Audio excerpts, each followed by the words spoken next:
So here we have the Jaguar XE on a 17 plate. I'm going to start off by showing you around the outside of the car, and then we'll hop in and run through some controls on the inside of it.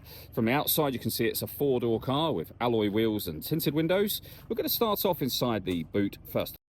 As we approach the back of the car, you can see we have reversing sensors, plenty of boot space as well, along with the 3 individually folding rear seats, should you wish to increase this space even further again. Okay, so we're just going to work our way back around to the front of the car, and then we'll hop in and run through some controls on the inside of the vehicle from there. Just briefly before we climb in, I think it's well worth seeing the interior from this exterior point of view. There's plenty to run through on the dashboard, so let's hop in and we'll do that now. Okay, now that we're inside the car, we're going to start with the dials first of all. Over on that left-hand side, we have the speedometer.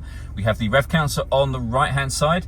In the centre, the fuel gauge, coolant temperature gauge, the digital readout for the speedometer, total miles for the car, which are 40,872. And next to that, it will show you what gear this car is in. It's an automatic. We are in park at the moment. If we back out to the steering wheel, we've got our stereo controls, phone controls, cruise control, speed limiter. We've got a heated steering wheel here as well. The minus paddle and the plus paddle are so that you can change up and down a gear manually with this automatic gearbox. Over into the center, we then have the main screen for the car. So you can access your media on here. If you hit source, you'll see we have DAB, FM and AM radio, auxiliary input. This car's also got Bluetooth audio, so once you pair up your phone, you'll be able to make and receive phone calls and stream your music wirelessly as well. The climate control menu will give you control over the direction the air is being distributed in, and your heated driver and passenger seats, both of which, as you can see, have got 3 separate heat settings on each. Again, back to that home screen. And down in the bottom right hand corner, you've got your satellite navigation. Over this side, we've got autonomous parking. So this car is able to park itself. Just follow the instructions on screen here, and it will take control of the steering for you.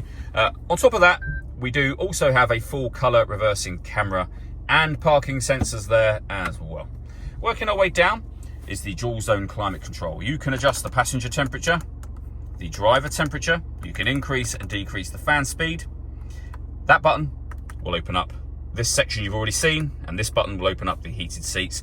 Obviously, you can determine what direction you'd like the air distributed in. Once you're happy with all of those settings, your air conditioning is off, back on again, or hit auto. The car will then take full control for you to maintain the temperature or temperatures that you've asked for. You can manually override that at any time you wish to.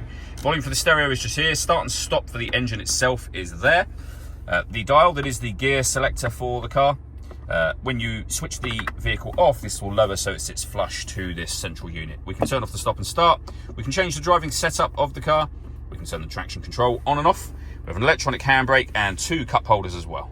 The last thing I wanted to mention is quite a rare extra to find in a Jaguar XE, and that is this sunroof section just here, which, as you can see, will open up to give you a full sliding sunroof. All that leaves me to say is thank you for taking the time to watch this video. If you'd like to come and see the car for yourself and have a test drive, please feel free to give us a call here at Surrey Specialist Cars. We'd love to hear from you.